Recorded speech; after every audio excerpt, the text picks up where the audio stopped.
I watch my stepmother's face crumble as the bankruptcy lawyer reads the final numbers. $7 billion gone. The family empire that took 3 generations to build reduced to nothing in 24 hours. She looks at me with those cold blue eyes that once held such certainty, such cruelty, and I see something I've never seen before. Fear. How? She whispers, her manicured fingers clutching the mahogany table. How is this possible? I lean back in my leather chair, the same chair where she once told me I'd never amount to anything, where my father signed the papers that would have stripped me of my inheritance, where my half-brother laughed as they planned to force me out. The irony isn't lost on me. You should have been kinder, I say simply, and watch as 30 years of memories flash through her eyes. But I'm getting ahead of myself.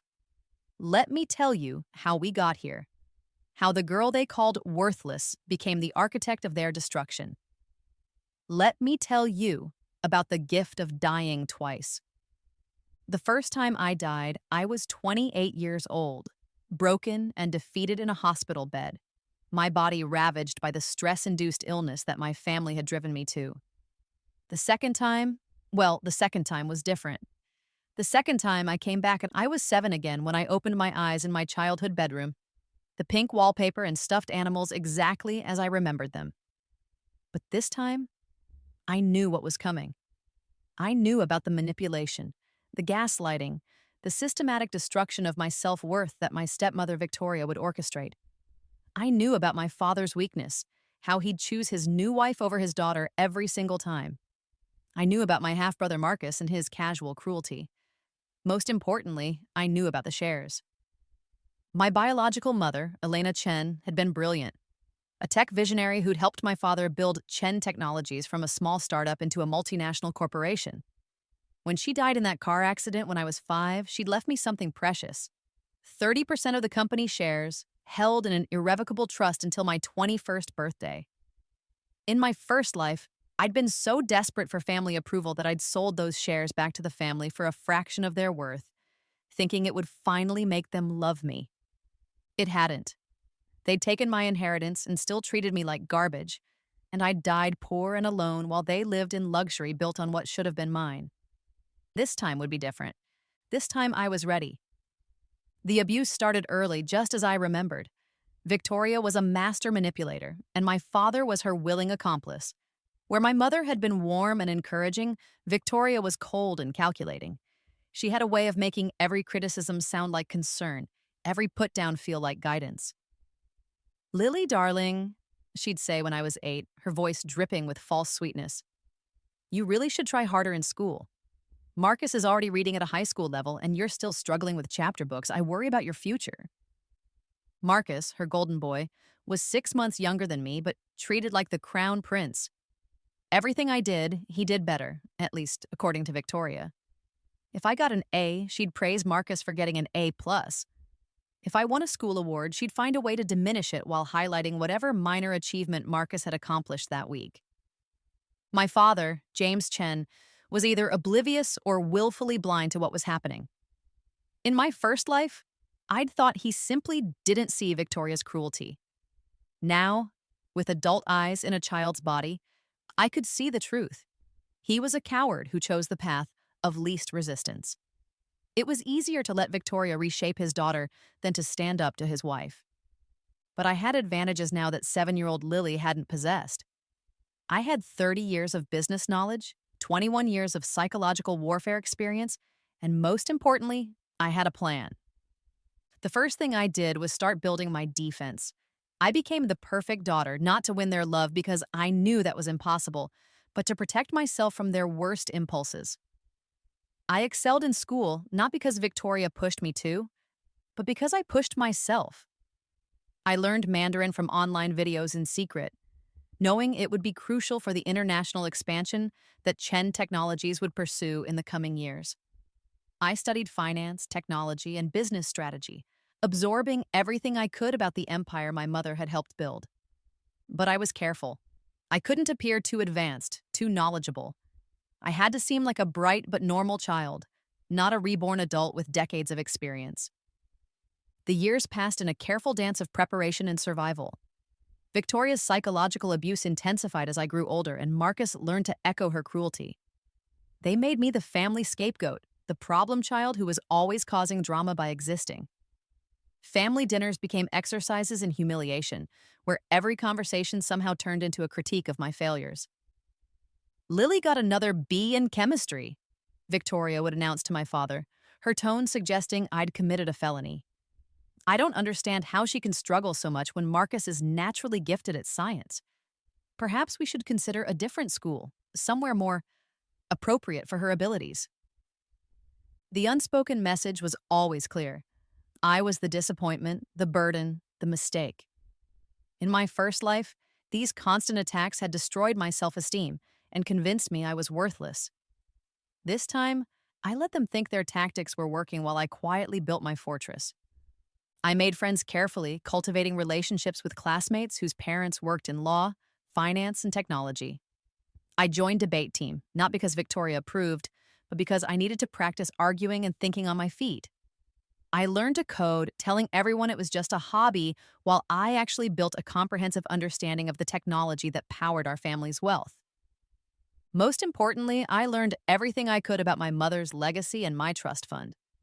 The documents were kept in my father's safe, and I memorized the combination during one of their dinner parties when he'd had too much wine and wasn't being careful.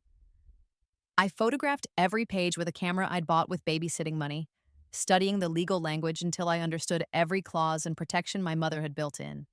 The trust was ironclad. My mother had been brilliant, foreseeing that my father might remarry and that any new wife might not have my best interests at heart. The shares couldn't be touched until my 21st birthday, and even then, I would have to personally consent to any sale.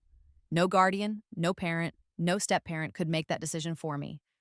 But Victoria didn't know that. She'd been operating under the assumption that my father could control my inheritance, and I let her continue believing it. In my first life, I'd been so isolated and brainwashed that I'd never even read the trust documents myself. I'd simply trusted my family to tell me the truth about my options. That had been my fatal mistake. By the time I turned 16, Victoria's mask had almost completely slipped. She no longer bothered to hide her contempt for me, and Marcus had grown into an entitled young man who saw me as less than human. The psychological abuse had escalated to financial control. They monitored every penny of my allowance, criticized every purchase, and made me account for every hour of my time. "Lily," my father said one evening over dinner, his voice carrying the tone he used for business negotiations. "Your mother would be proud of how you've grown up. Victoria and I have been thinking about your future." Here it comes, I thought, recognizing the setup from my first life. "When you turn 21 and gain access to your trust fund," Victoria continued smoothly, "we think it would be wise for you to sell those shares back to the family. It would give you immediate financial security, and it would be better for the company to have unified ownership. Think of it as your contribution to the family legacy," Marcus added with a smirk, "unless you think you know better than Dad about running a business." In my first life, this conversation had made me feel guilty and selfish for even considering keeping the shares. They'd made me believe that holding on to my mother's legacy was somehow betraying my father's hard work, that I was being greedy and ungrateful. This time, I was ready. "That's really thoughtful of you to consider my future," I said carefully, keeping my voice young and uncertain. "But I'd like to learn more about the business first. Maybe I could work there during summers, understand what Mom built?" Victoria's smile sharpened. "Oh, darling, I don't think that's necessary. Business is very complicated, and you have your own talents to focus on. Marcus will be joining the company after college. He has a real aptitude for it. Besides," my father added, "you'll want to focus on finding your own path. The shares are really just a financial asset, not something you need to worry about managing." They'd already decided I was too stupid and incompetent to be involved in the family business. They saw the shares as money that should belong to Marcus, the real heir, the son who would carry on the Chen legacy. I was just an inconvenient obstacle to be managed. "I understand," I said, letting a little doubt creep into my voice. "I just want to make the right decision when the time comes." "Of course you do," Victoria said, reaching over to pat my hand in a gesture that looked loving but felt like a spider's touch. "And we'll help you make the right choice. That's what family is for." The next 2 years were a careful game of chess.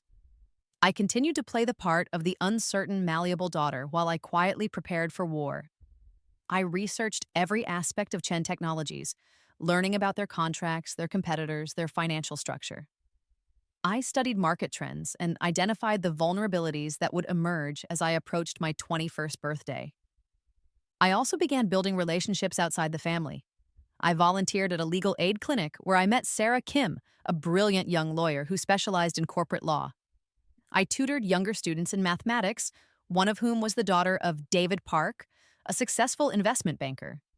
I joined a coding boot camp for teenage girls where I met Lisa Zhang, whose mother ran a boutique consulting firm. These relationships weren't just networking, they were my insurance policy. I was building a professional support system that had nothing to do with my family's influence or approval. As my 21st birthday approached, the pressure intensified.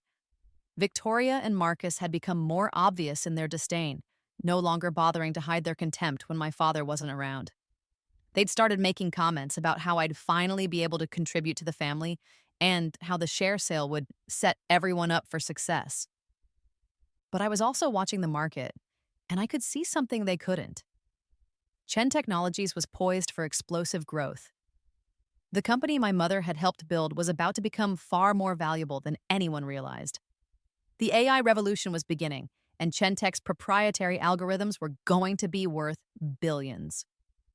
In my first life, I'd sold my shares for $50 million and thought I was being generous to the family business. Within 5 years, those shares would have been worth over $1 billion. Victoria and Marcus had gotten rich off my mother's legacy, while I struggled to survive on what I'd foolishly accepted as fair compensation. This time, I was keeping every single share. 3 weeks before my 21st birthday, I made my move. I've been thinking about what we discussed, I told my father over breakfast, Victoria and Marcus listening with barely concealed anticipation. About selling the shares. And, Victoria prompted, trying to keep her voice casual, I want to understand the valuation process. How do we determine what they're worth? My father set down his coffee cup and I could see the relief in his eyes. He thought I was ready to cooperate. Well, we'd bring in independent assessors, look at current market conditions, projected earnings. Actually, I interrupted gently, I've been researching it myself. I found some interesting information about intellectual property valuations and future growth projections. The silence that followed was deafening. Marcus was the first to speak.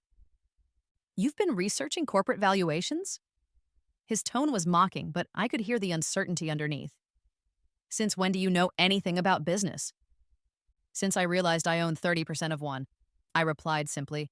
I've been taking some courses online, trying to understand what Mom left me. Victoria's mask slipped entirely. Lily, sweetheart, you don't need to worry about such complicated things. We have experts who can handle... I am an expert, I said quietly. Or I'm becoming one. And I think we need to talk about the real value of those shares. That night, I heard them arguing behind closed doors. Victoria's voice was sharp with panic. Marcus was angry, and my father sounded confused and frustrated. They'd assumed I would be as easy to manipulate at 21 as I had been at 7. They'd never considered that I might have my own plans. The next morning, I found an email in my inbox from a lawyer I'd never heard of, requesting a meeting to discuss my options regarding the trust fund. Victoria had escalated to legal intimidation. It was time to show them what I'd really been preparing for. I called Sarah Kim, the lawyer I'd met at the legal aid clinic, who now worked for a prestigious firm specializing in corporate law.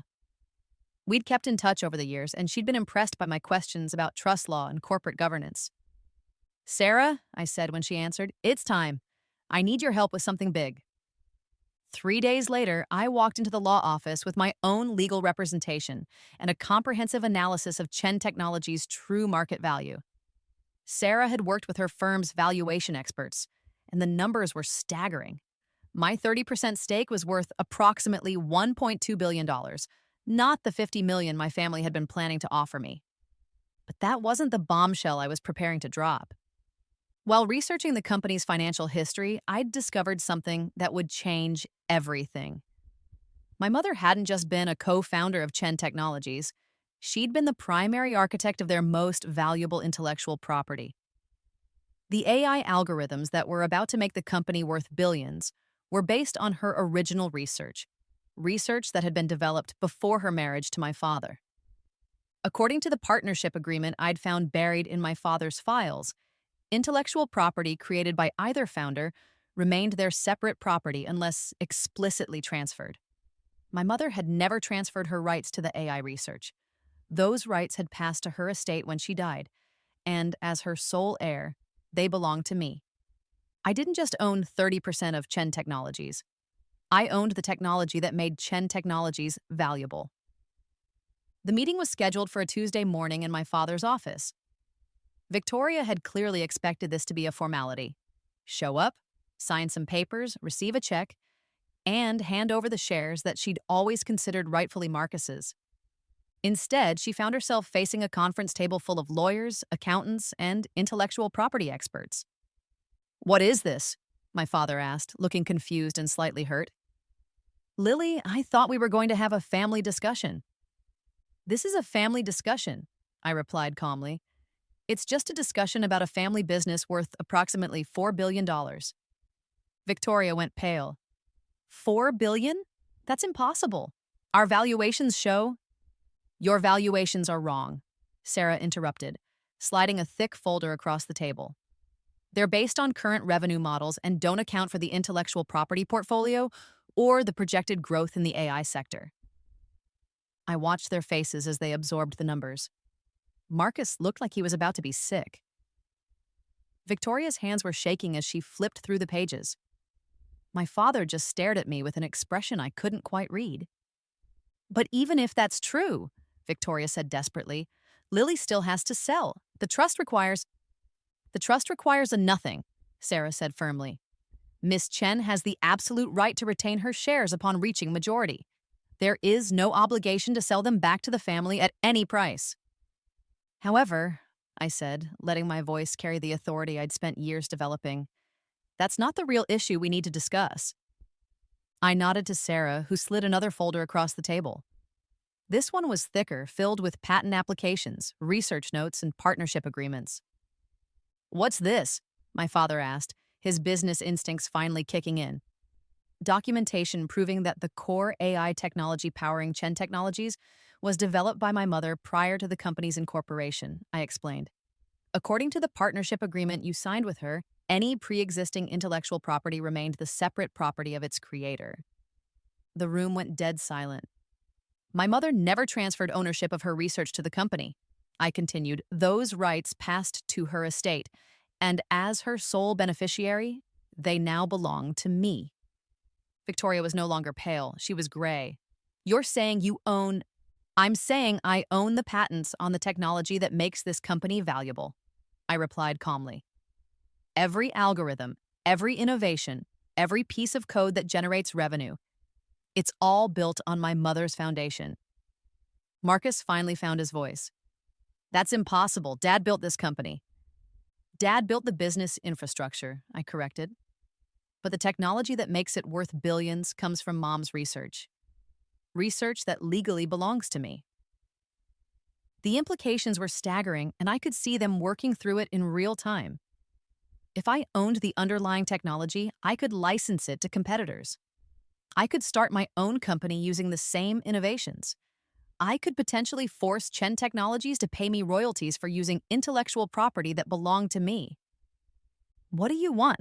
my father asked quietly. This was the moment I'd been preparing for, the culmination of 14 years of careful planning. "I want what's mine," I said simply. "I want recognition that my mother built this company as much as you did. I want her name on the corporate headquarters. I want a seat on the board of directors. And I want respect." Victoria looked like she was about to argue, but my father held up a hand to stop her.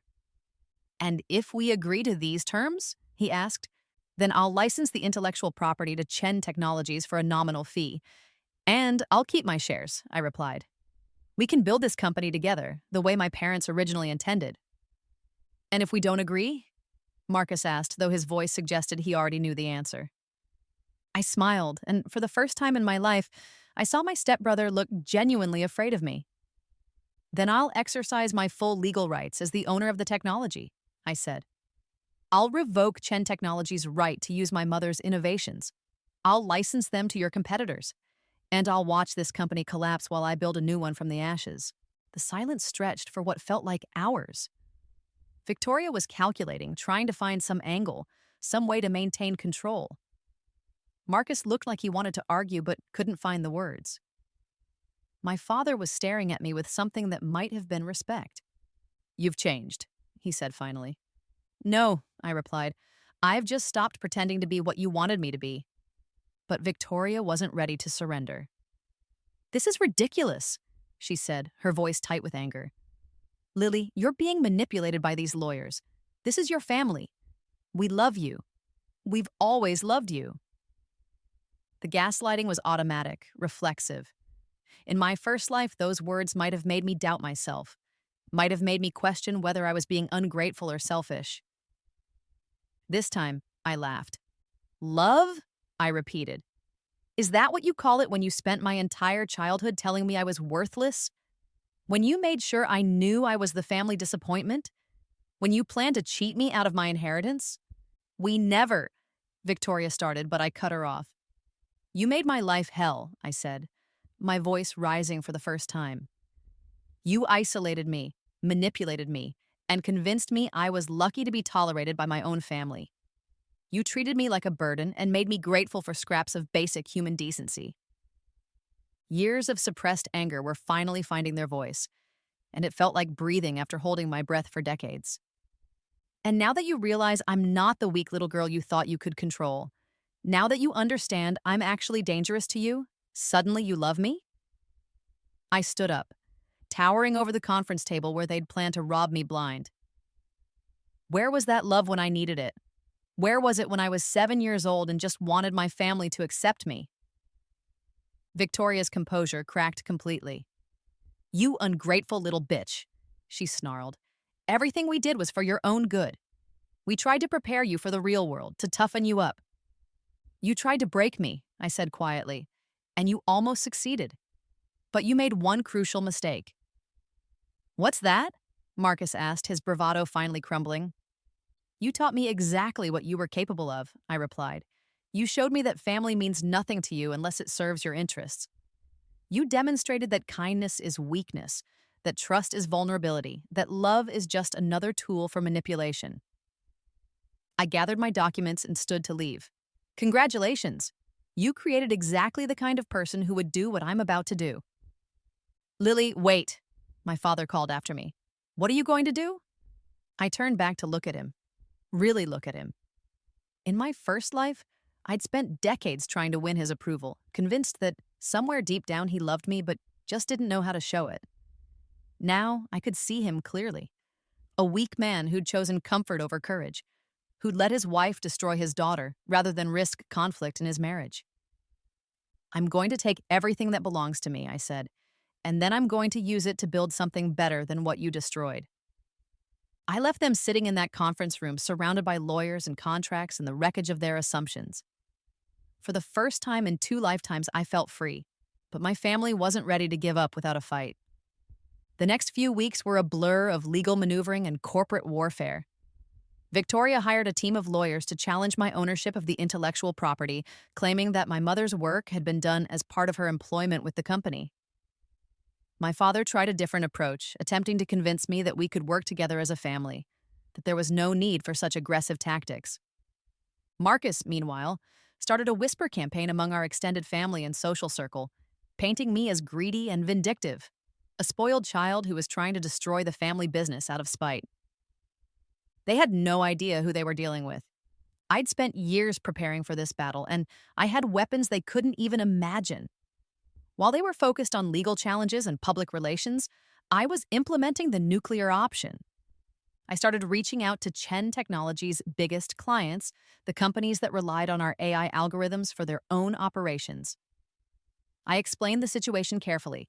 The technology they were using was actually owned by me, not by Chen Technologies, and their current licensing agreements were invalid.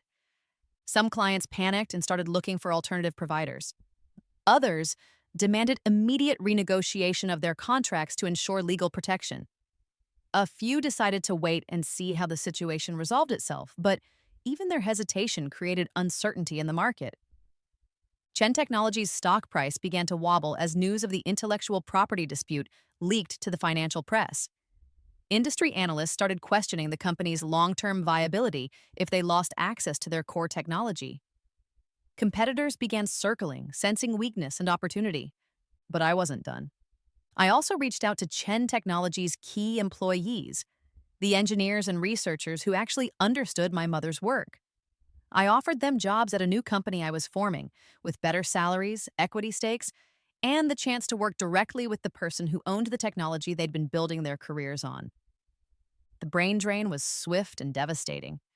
Within 2 weeks, Chen Technologies lost 40% of their technical staff to my new venture.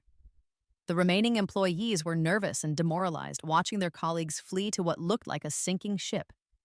Victoria tried to fight back by freezing my access to family accounts and credit cards, apparently forgetting that I was now worth over $1 billion in my own right. I simply moved my assets to new banks and continued building my empire.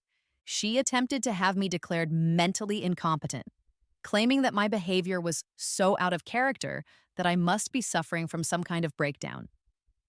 That backfired spectacularly when the psychological evaluation revealed that I was not only completely rational, but actually more psychologically healthy than I'd ever been in my life. Marcus tried to rally Chen Technologies' board of directors against me, positioning himself as the rightful heir who should be leading the company into the future. The board listened politely and then asked him to explain exactly what qualifications he had for running a multi-billion-dollar technology company.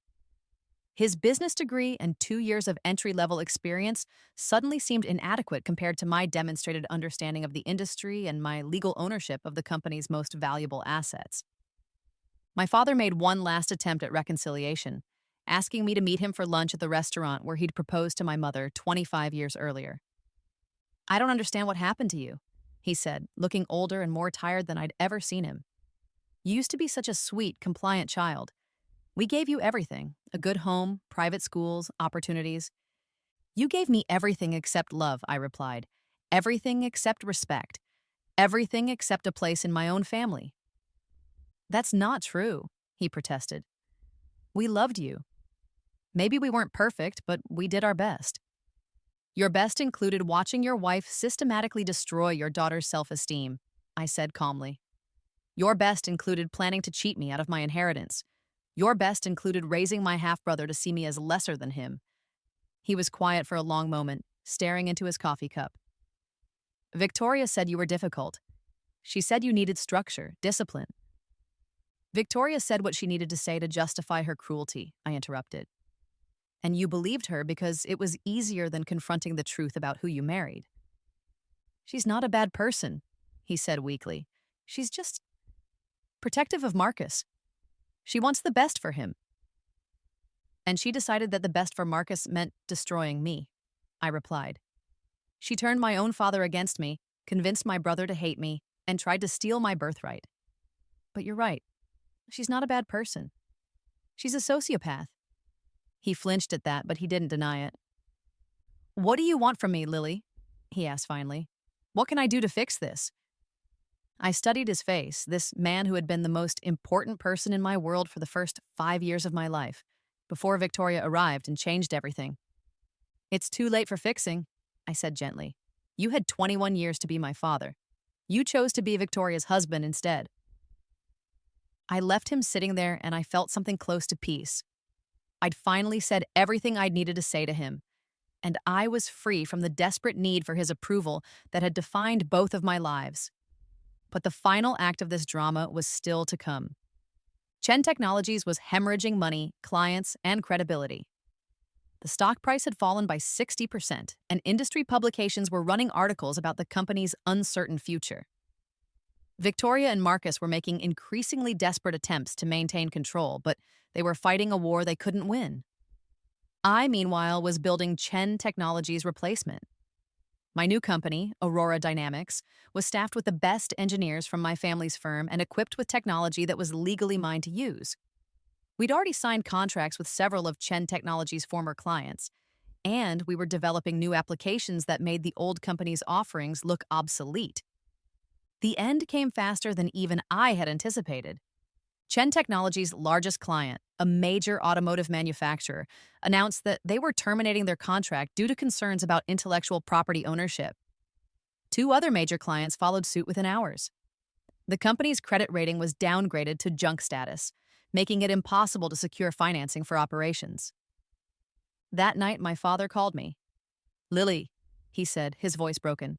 "We need to talk, all of us, please." The family meeting was held in the same conference room where I'd revealed my ownership of the intellectual property 6 weeks earlier.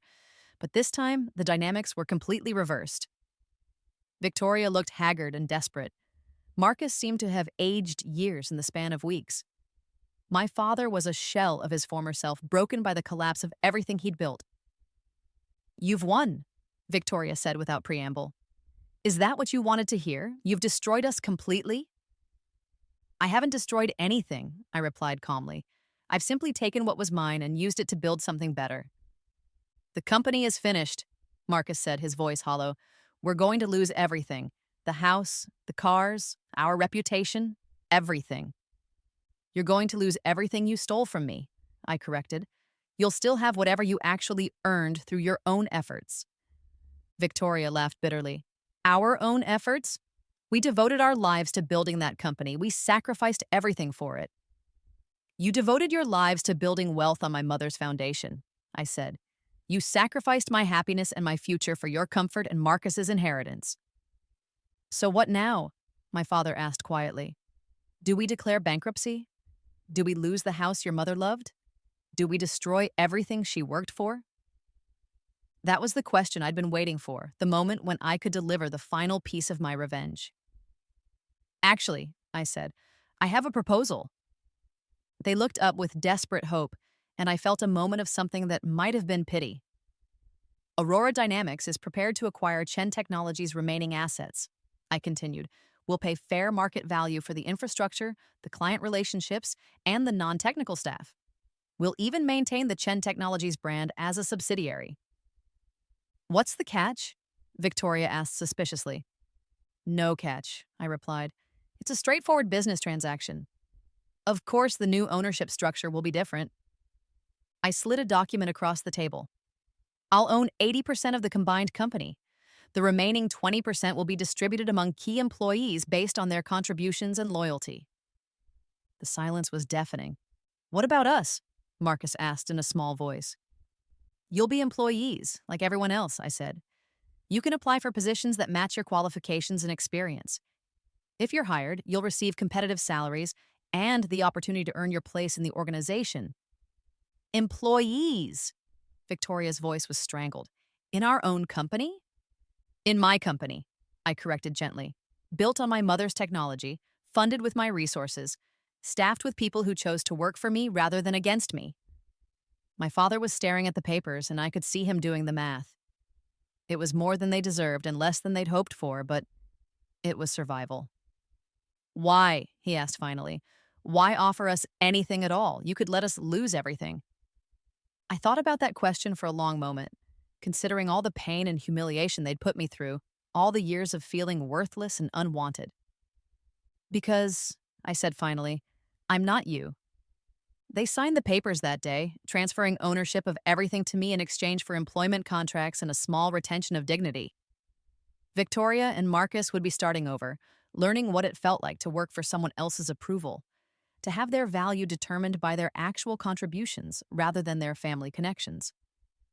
My father would stay on as a consultant, helping with the transition but no longer in control of the empire he'd helped build. He seemed almost relieved to have the burden of leadership lifted from his shoulders, but I wasn't finished yet. There was one more piece of justice to serve. 3 months later, Aurora Dynamics held its first annual shareholders meeting. The company was wildly successful, having exceeded all growth projections and secured contracts worth over $2 billion. Our stock price had tripled since the IPO, making me one of the youngest billionaires in tech. I stood at the podium in the corporate headquarters that bore my mother's name, the Elena Chen Center for Innovation, and looked out at an audience that included employees, investors, and industry leaders. "This company exists because of a brilliant woman who died too young," I began. Elena Chen was a visionary who saw the potential of artificial intelligence decades before it became mainstream. She developed the technology that forms the foundation of everything we do here, and she did it while building a family and creating a legacy of innovation. I paused, seeing my father in the audience. He was crying. Elena Chen was also my mother, I continued. And for most of my life, I was told that her work belonged to other people, that her legacy was something I had no right to claim. I was made to feel like an outsider in my own family, like a burden who should be grateful for whatever scraps of belonging I could find. The audience was completely silent, hanging on every word. But my mother didn't build this technology for other people to profit from while her daughter was treated like garbage, I said, my voice growing stronger. She built it for me. She built it for the future she wanted me to have. And today, I'm finally living up to the legacy she left me. I could see Victoria and Marcus in the back of the room, both looking uncomfortable and out of place in the company they'd once thought they owned. Elena Chen believed that intelligence should be nurtured, that innovation should be rewarded, and that families should lift each other up rather than tear each other down, I continued. Aurora Dynamics will be guided by those principles. We will treat our employees like family, our clients like partners, and our competitors with respect. I paused, making eye contact with everyone who had tried to diminish me. We will prove that success built on kindness and merit is more lasting than success built on cruelty and inherited privilege. The applause was thunderous, and in that moment, I felt my mother's presence as clearly as if she were standing beside me. I had finally become the daughter she'd dreamed I could be, not in spite of my family's cruelty, but because I'd learned to overcome it. The years that followed were a blur of success and satisfaction. Aurora Dynamics became the dominant force in AI technology, worth over $50 billion within 5 years. I used my wealth and influence to support educational programs, particularly for young women in STEM fields who reminded me of myself at that age. I never married, but I built deep friendships with people who valued me for who I was, rather than what I could provide them. I traveled the world, learned new languages, and discovered talents I'd never had the confidence to explore in my first life. Victoria and Marcus both left the company within 2 years, unable to adapt to an environment where they had to earn respect rather than demand it. Victoria started a small boutique business that struggled to stay afloat. Marcus bounced between various jobs, never quite finding his footing in a world where his last name didn't open doors. My father stayed with Aurora Dynamics until his retirement, and over time, we developed something that resembled a relationship. It was never the close bond I'd dreamed of as a child, but it was honest and respectful. He eventually acknowledged the mistakes he'd made and the pain he'd caused, though by then it was more cathartic than veiling. Some wounds run too deep to fully mend, but they can be acknowledged and accepted. On his 70th birthday, I threw him a party at the Elena Chen Center. It was a small gathering, just a few dozen people who had known him throughout his career. As I watched him blow out the candles, I realized that I'd finally let go of the desperate need for his love that had defined both of my lives. I didn't need him to be the father I'd dreamed of anymore. I was complete without his approval. "Thank you," he said to me as the evening wound down, "for giving me a chance to stay involved, even after everything. Thank you for helping me understand what kind of person I never wanted to become," I replied, and I meant it kindly. His weakness had taught me strength. His inability to protect me had taught me to protect myself. His failure to see my worth had forced me to find it within myself. He nodded, understanding that this was both forgiveness and finality. We would never be a normal father and daughter, but we had found a way to coexist peacefully in the world I'd built. The real vindication came 7 years after the collapse of Chen Technologies, when Forbes featured me on their cover as the tech visionary who built an empire from betrayal. The article detailed the full story of my family's treatment and my subsequent rise to power. It painted a picture of justice served and legacy reclaimed. Victoria tried to sue the magazine for defamation, claiming the article contained lies about her parenting. The lawsuit was thrown out when I provided documentation of every incident described, including audio recordings I'd secretly made during some of our more brutal family confrontations in my teenage years. The judge noted that the truth is an absolute defense against defamation claims. Marcus attempted to capitalize on the publicity by starting a podcast about growing up with a tech billionaire. But his attempts to rewrite history fell flat when multiple former family friends and household staff contradicted his version of events. The podcast lasted 6 episodes before being canceled due to lack of interest. But perhaps the most satisfying moment came 10 years after that first family meeting when I received an unexpected visitor at my office. "Miss Chen," my assistant announced. "Victoria Hartwell is here to see you. She says it's urgent." I almost laughed at the name change. She'd gone back to her maiden name after divorcing my father 3 years earlier, when his consulting income couldn't support the lifestyle she'd grown accustomed to. "Send her in," I said, curious about what could have driven her to seek me out after years of mutual avoidance. She looked older, harder, worn down by a decade of reduced circumstances and social irrelevance. The designer clothes were gone, replaced by department store business attire. The perfectly styled hair showed gray roots, and her manicured nails were chipped. "Lily," she said, settling into the chair across from my desk without invitation. "You look well." "I am well," I replied simply. "What can I do for you, Victoria?" She flinched slightly at my use of her first name. In the old days, she'd insisted I call her Mom or Mother, another small way of erasing my real mother's memory. "I'm here about Marcus," she said, her voice carefully controlled. "He's in trouble." I waited for her to continue, offering nothing in the way of sympathy or encouragement. "He's been arrested," she said finally. "Securities fraud. He was working for an investment firm, and apparently he was embezzling from client accounts." I felt a flicker of something that might have been surprise, but not shock. Marcus had grown up believing that other people's resources were his by right. It wasn't a huge leap from that entitlement to actual theft. "I'm sorry to hear that," I said, and I meant it.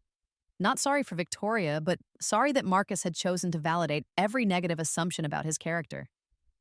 "The legal fees are enormous," Victoria continued, "and the restitution? We could lose everything we have left." "I see." I folded my hands on my desk and waited for her to get to the point. "I was hoping," she began, then stopped, clearly struggling with the words. "I thought perhaps you might be willing to help, for old time's sake." The audacity was breathtaking. After everything she'd done, every cruelty she'd inflicted, every attempt to destroy my self-worth and steal my inheritance, she was asking me for money. "Help how?" I asked, genuinely curious about her thought process. "A loan," she said quickly. "Or maybe you could hire Marcus when he gets out. Give him a chance to start over, to prove that he's learned from his mistakes." I studied her face, looking for any sign of self-awareness, any acknowledgement of the irony in her request. There was none. Even now, facing the consequences of the entitled worldview she'd instilled in her son, she couldn't see the connection between her parenting and his criminal behavior. "Victoria," I said gently, "do you remember what you told me when I was 12 years old and asked if you could help me with my science fair project?" She looked blank. "You said that I needed to learn to solve my own problems, that real families don't enable weakness, and that helping me would actually be hurting me in the long run." Recognition dawned in her eyes, followed quickly by anger. "You also told me that Marcus would never need help because you'd raised him to be self-sufficient and capable," I continued. "You said that strong people create their own opportunities." "That's different," she snapped. "Marcus made a mistake, but he's not a bad person. He just got in with the wrong crowd." "Marcus is 31 years old," I interrupted. "He's not a child who got in with the wrong crowd. He's an adult who chose to steal money from people who trusted him." Victoria's composure finally cracked completely. "You vindictive bitch," she snarled. "You've never forgiven us for trying to teach you discipline. Everything we did was for your own good, but you were too spoiled and selfish to appreciate it." The mask was off, revealing the same vicious woman who had made my childhood a nightmare. But this time, her words had no power to hurt me. I was sitting in my own office, surrounded by the empire I'd built, secure in the knowledge of my own worth. "You're right," I said calmly. "I never forgave you, and I never will." I stood up, signaling that the meeting was over. But forgiveness isn't what this is about. This is about consequences. You taught Marcus that other people existed to serve his needs, that he deserved whatever he could take, and that rules were for lesser people. Congratulations, he learned the lesson perfectly. Victoria stood as well, her face flushed with rage and humiliation. You won't always be on top, she said. Someday you'll need help, and no one will be there for you. You're absolutely right, I agreed. Someday I'll need help. And when that day comes, I'll turn to the people who have earned my trust through kindness, loyalty, and mutual respect. I'll turn to the family I chose, not the family I was born into. She stormed out, slamming the door behind her, and I felt nothing but relief. The last ghost from my past had been exorcised. Victoria no longer had any power to affect my peace of mind. 2 weeks later, I learned that Marcus had been sentenced to 8 years in federal prison. Victoria had to sell her condo to pay for his legal defense, and she moved into a small apartment across town. I felt no satisfaction in their downfall. It was simply the natural consequence of choices they'd made long before I'd entered the picture. My father called to tell me about the sentencing, his voice heavy with shame and regret. I failed him, he said quietly. I failed both my children in different ways. You failed to set boundaries with Victoria, I corrected. Marcus's choices are his own. Still, he said, I can't help feeling responsible. Then learn from it, I replied. But don't expect me to fix the consequences of 30 years of bad parenting. He was quiet for a moment. You've become very hard, Lily. I've become very clear, I corrected, about who I am, what I deserve, and what I'm willing to tolerate. After I hung up, I sat in my office looking out at the city skyline, thinking about the strange journey that had brought me here. In my first life, I'd died broken and alone, convinced that I was worthless because my family had treated me as worthless. In this life, I'd learned that other people's treatment of me said nothing about my value and everything about their character. I thought about my mother, the brilliant woman whose legacy had given me the tools for revenge and redemption. She'd built technology that changed the world, but more importantly, she'd built safeguards to protect her daughter's future. Even from beyond the grave, she'd been a better parent than the people who'd raised me. That evening, I went home to my penthouse apartment, the same building where Victoria and Marcus had once lived in luxury, purchased with my inheritance. The irony wasn't lost on me, but it felt more like poetry than petty revenge. I poured myself a glass of wine and stepped out onto the balcony, looking down at the city lights below.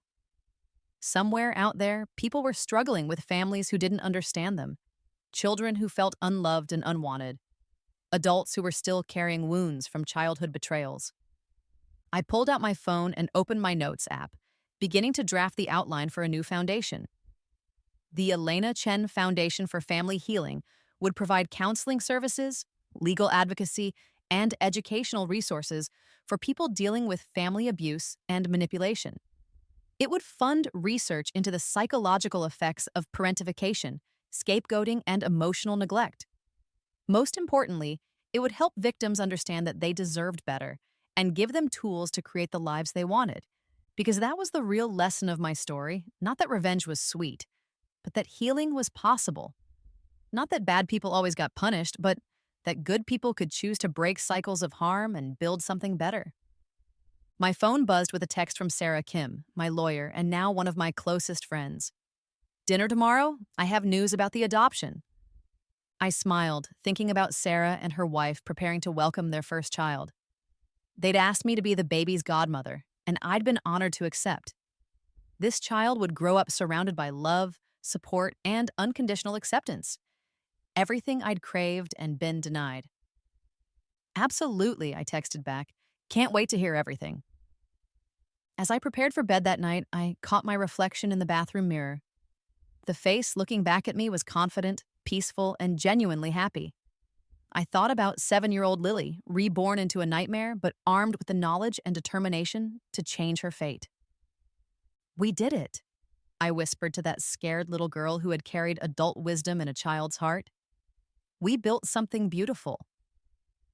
The next morning brought news that Aurora Dynamics had been selected to develop AI systems for 3 major government contracts, deals worth over $10 billion. My assistant also handed me a stack of resumes from recent graduates asking for internships, young women who cited my Forbes interview as their inspiration for entering tech. But the message that made me smile came from an unexpected source. My former high school guidance counselor, Mrs. Patterson. Dear Lily, the email read, I've been following your career with such pride. I remember you as a bright but sad young woman who seemed to carry the weight of the world on her shoulders. I'm so glad to see you thriving and using your success to help others. Would you consider speaking to our students about perseverance and self advocacy? I think your story could help a lot of young people who are facing their own challenges. I wrote back immediately, agreeing to speak at the school. It felt right, coming full circle to help other kids who might be struggling with families that didn't see their worth. The speaking engagement was scheduled for a month later, and I spent weeks preparing my remarks. I wanted to be honest about the pain and struggle without traumatizing teenage audiences. I wanted to show them that difficult circumstances could be overcome without minimizing the real damage that family abuse could cause. Standing in the auditorium where I'd once sat as a miserable teenager, I looked out at faces that reminded me of my younger self. Some confident and eager, others withdrawn and guarded, all of them trying to figure out who they were going to become. How many of you feel like your families don't really understand you? I began, and nearly half the hands in the room went up. How many of you sometimes feel like you're not good enough, no matter how hard you try? More hands appeared. And how many of you have been told that you need to be grateful for treatment that doesn't feel loving? Fewer hands this time, but enough to break my heart. I want to tell you something that no adult told me when I was your age, I continued. You deserve to be loved for who you are, not for what you achieve or how well you meet other people's expectations. You deserve to be treated with kindness and respect. And if the people who are supposed to love you can't do that, it says nothing about your worth and everything about their limitations. I talked about my mother's legacy, about the importance of building your own definition of success, about the difference between healthy family relationships and toxic ones. I talked about the power of education, the importance of financial independence, and the strength that comes from choosing your own family. Most importantly, I talked about the fact that painful experiences, while not fair or deserved, could become sources of wisdom and strength if you chose to use them that way. Your past does not determine your future, I concluded. Your family's opinion of you is not the truth about who you are. And the limitations they try to place on you are really just limitations they've placed on themselves. During the Kwanda session afterward, a girl who couldn't have been more than 16 raised her hand. What if you love your family but they make you feel terrible about yourself? She asked, her voice barely above a whisper. I saw myself in her question, the desperate hope that love could coexist with harm, that family bonds could overcome fundamental incompatibility. Love isn't supposed to make you feel terrible about yourself, I said gently. Real love builds you up, supports your growth, and celebrates your successes. If someone's version of love consistently tears you down, it might be time to ask whether what they're offering is actually love or just control dressed up in loving language. Another student asked about dealing with family pressure to pursue careers that didn't interest them. Another asked about setting boundaries with manipulative relatives. Each question reminded me of the confused, isolated teenager I'd been, desperate for someone to validate my experiences and give me permission to trust my own perceptions. After the formal presentation, several students approached me privately. One girl told me about her mother's constant criticism. A boy described feeling invisible next to his perfect older brother. A young woman shared her fear that leaving for college would mean abandoning her younger siblings to face family dysfunction alone. I listened to each story, offering what guidance I could while being careful not to overstep the bounds of what was appropriate. But I also gave each of them my business card and encouraged them to reach out if they needed someone to talk to who understood what they were going through. The most important thing to remember, I told them, is that surviving a difficult family situation isn't about learning to tolerate treatment that hurts you. It's about developing the strength and resources to create the life you actually want.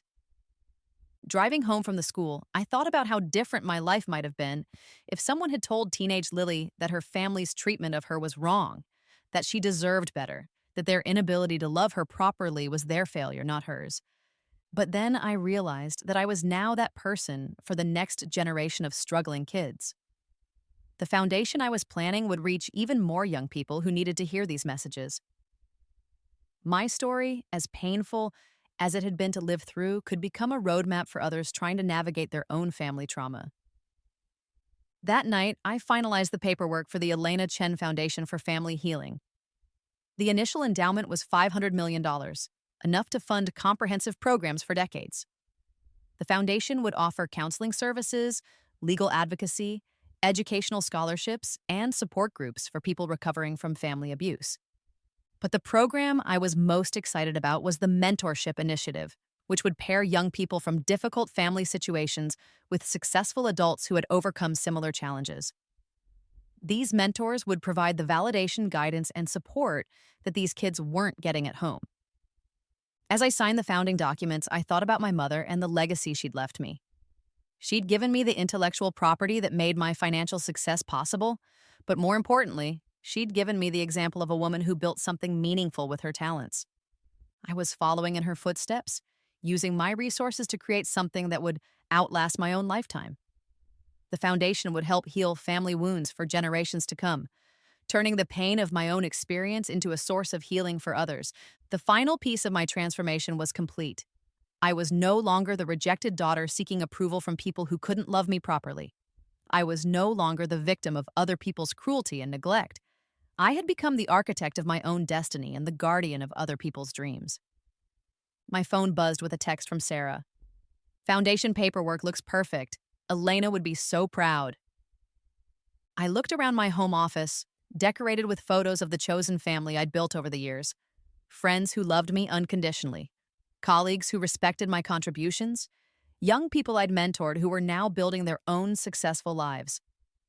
On my desk sat a framed photo of my mother, young and brilliant and full of hope for the future she was building for her daughter. Next to it was the first patent document she'd filed, the foundation of the technology that had given me the power to reshape my world. Thank you, Mom, I whispered to her image. For the legacy, for the protection, and for showing me what unconditional love looks like. Outside my window, the city sparkled with millions of lights, each one representing a life, a dream, a story still being written. Somewhere out there were children who felt as alone and worthless as I once had. But they wouldn't have to stay that way forever. The Elena Chen Foundation would make sure of that. I closed my laptop and headed to bed, finally at peace with the journey that had brought me here. The scared little girl who had been reborn with adult knowledge had grown into a woman who could change the world. The victim had become the victor, not through revenge alone, but through the decision to build something better from the ashes of what had been destroyed. And that, I realized, was the most perfect justice of all.